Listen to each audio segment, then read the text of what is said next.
It's been 3 years now since the Confederate flag was removed from the South Carolina State House grounds. Then Governor Nikki Haley called for removal of the flag after a racially motivated killing in Charleston. Haley's order included the placement of the flag in the Confederate Museum. But that flag is still not up for display.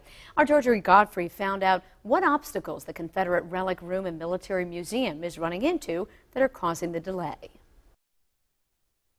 The Confederate flag was removed from the South Carolina State House grounds in 2015 after a racially motivated mass shooting claimed the lives of 9 black church members. The governor's orders at the time called for the permanent removal of the flag and for it to be displayed in the Confederate Relic Room and Military Museum.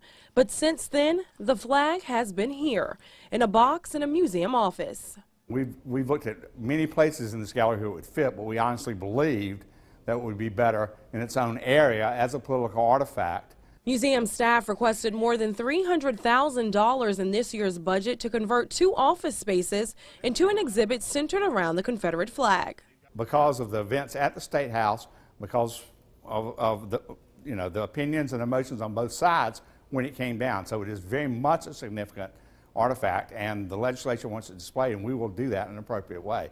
One reason the agency is having trouble finding a place for the Confederate flag that was flying in front of the State House is because it really doesn't belong here in the Military Museum. Most of the flags displayed here are actual battle flags and date back at least 100 years. For example, this one here of the Richland Guards dates back to 1832. It is the actual flag from that time. The flag that was taken from the Soldiers' Memorial a couple of years ago, that was a memorial flag. It didn't see battle. These are flags that loving hands constructed, flags that were carried off to some of the most valiant and also most tragic events in American history. Both before the Civil War, after the Civil War, both Union, both Confederate, they actually have bullet holes. The museum's request to create a new exhibit was not approved in this year's budget. Instead, money was dedicated to school safety measures. The museum says it will, however, display the flag despite not having money to do so by the end of the year. In Columbia, Georgia Godfrey, 7 News.